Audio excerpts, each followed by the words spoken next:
Hello and welcome to Wasted Plotential, the show where we discuss the wasted potential of our favourite plot lines. Sareena is a character with an interesting history. Originating as a boss in a spin-off game, she then made her way into the core fighting series in the second part of the GBA ported Deadly Alliance, which then qualified her for a spot on Armageddon's roster, even making it in ahead of Motaro and the two Chameleons. Clearly the fans liked her for all this to happen, but she's been shockingly underutilised despite being one of the characters with the most obvious story roles in the series. In MK Mythology's Sub-Zero, Sareena is one of Quan Chi's 3 assassins from the Brotherhood of Shadow that tried to kill Sub-Zero in the Netherrealm. Like with Scorpion, Sub-Zero has the option to kill her after defeating her. Refusing to do so results in her helping in the fight with Quan Chi later, after which she is seemingly killed by Shinnok. She made a surprise return in Mortal Kombat Tournament Edition, the second half of Deadly Alliance's GBA port, which had room for Sareena, Noob and Sector on the roster. Evidently there was some kind of Lin Kuei agenda going on. That's just disgusting, giving some characters preferential treatment because of their ties to the Lin Kuei. Who even does that?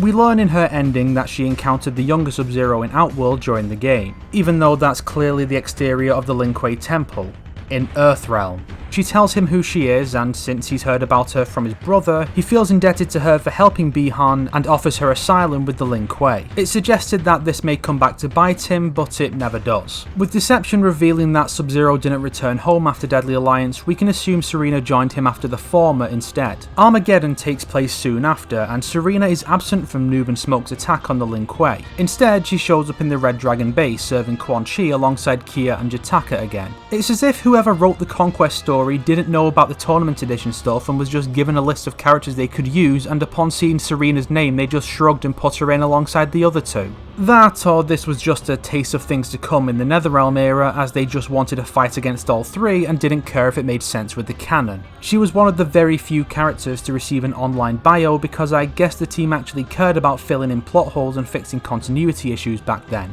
It turns out that she and Sub-Zero were attacked by Noob and Smoke, she was reverted to her true demon form, Sub-Zero didn't recognise her and chased her off, and she was found by Quan Chi and brainwashed back into his service. Presumably the fight with Taven knocked some sense into her, as both her bio card and her ending depict her as a good guy. In the second timeline, Sareena first appears in MKX, helping the Special Forces to lay an ambush for Quan Chi. After being beaten by Kitana and saved by Jax, she stays behind while Jax goes after Quan Chi. And then they had her show up in Cabal's MK11 ending where the two get together despite having never met before. Not even Bi-Han's, Cabal's. Pardon me, but the fuck?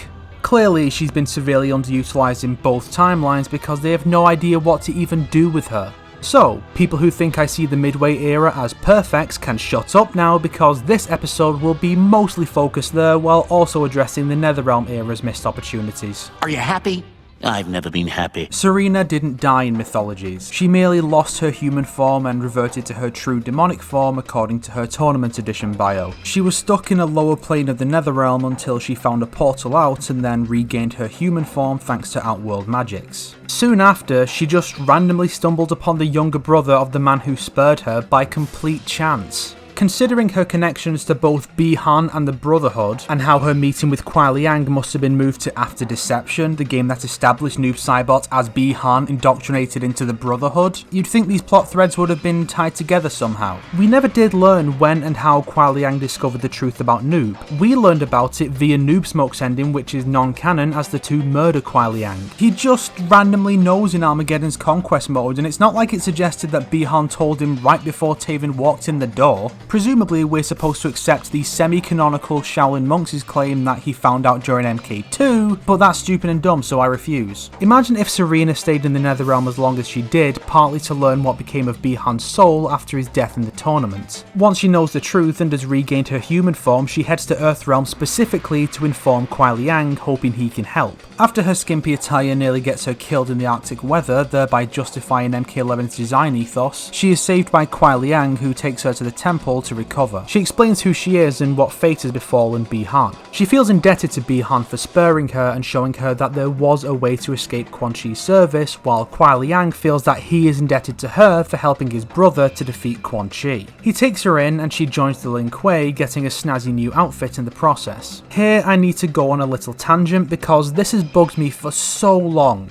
Why does Sareena still have the Brotherhood symbol on her costume? Even the new one she got in Tournament Edition still has it. The tattoo tattoo I get, though having her burn it off would be a cool moment to show her conviction. By the time she meets Kuai Liang, she has been officially exiled from the group for 12 years. And by MKX it's been 24 or 29. Why is it still there? Her outfit should have A. A pale remnant of the stitching she's taken out. B. Frayed remains from the torn off flap. Or C. A new symbol like the Lin Kuei's. And while I'm here, I also want to ask, why does Sareena's hair keep changing? She has this distinctive grey streak on the left in Mythologies. Then it moves to the right in Tournament Edition. It stays that way in Armageddon regardless of costume. And then it jumps back to the left in MKX and 11. It's like the constant unexplained eye colour changes in fucking everyone. God, this is dumb. Anyway, I'd actually move her meeting with Kuai Liang to before Deadly Alliance, with him wanting to lead his clan to fight the Brotherhood and save his brother, only for the titular Alliance to come along and force him to postpone his plans in order to go to Outworld instead. Duty must come before family after all, as I'll discuss in a later episode.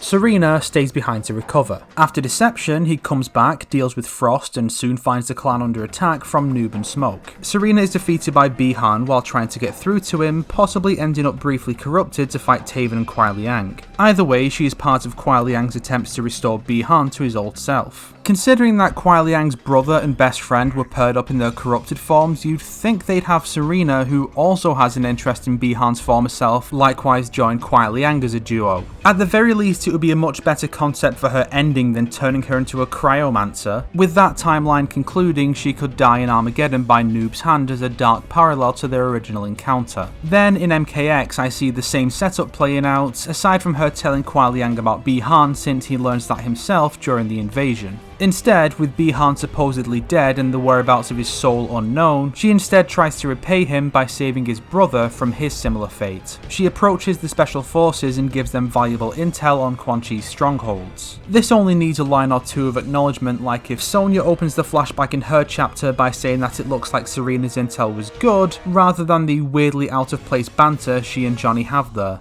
Having somewhat succeeded in this timeline, she joins Kuai Liang's new Lin Kuei, appearing with him in Chapter 3. She then helps the SF in the Netherrealm with a line saying that Sub-Zero sent her to aid them. She is then seen with the Lin Kuei forces that show up to fight off the Outworlders. She can also appear in MK11, joining Kuai Liang at the Cyber Lin Kuei factory in place of Scorpion, possibly alongside Frost. She has a unique conversation with Noob, and assuming we're keeping the character chapter system that prevented Sub-Zero from making any progress in his battles with Noob, Frost and Sector, she and Sub-Zero later face off with Noob in a cutscene on the ship where he is finally defeated. Hell, since it's Raiden's chapter, he could even fight Noob himself, feeling responsible for Bi-Han's corruption because he sent him to the Netherrealm back in Mythologies and then failed to adequately motivate Scorpion to not kill him. Raiden then promises that he will try to give Bi-Han a better fate through the Hourglass. Even removed from the Brotherhood and Sub-Zero story though, there's a potential story dynamic with Ashura, a demon seeking to escape the Netherrealm by purifying herself through the slaying of demons such as Noob.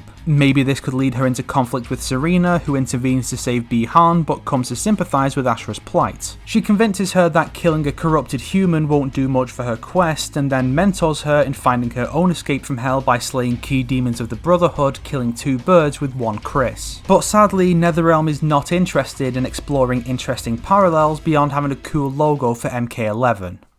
Sareena was a relatively minor character that fans latched onto, but unlike meme characters like Meat, Hornbuckle or Su Hao, fans actually like this character and her story, a demon who was shown her own goodness by a man who then found himself corrupted by the same dark forces she once served, and then she finds herself aided by that same man's younger brother. It's such a great premise that it's shocking neither Midway nor Netherrealm ever did anything with it. Seeing her again in MKX was a nice treat, but could we not do more with her story than an unexplained cameo that progresses a plot she barely seems connected to? Maybe it's time once again for a hero to save her from the dark clutches of the Netherrealm, if you know what I'm saying. If you liked this video, why not subscribe and support me on Patreon like these fine people here? If not, then make sure to share it with your enemies so they can suffer along with you. She feels indebted to Bi-Han for fucking hell. It says spurring and I almost said spanking, because that's what it looked like to me. This heat, I tell you, it's getting to me. Today's recommended video is Mortal Kombat X Possible Sareena Variations by Legend X Ronin. I can always appreciate people being creative with MK since we've not had that since 2006, and trying to craft a unique moveset for a character from the style-focused 3D era is an interesting idea. He's done more of these, including a recent one for MK11 Spawn, so go show this guy some love.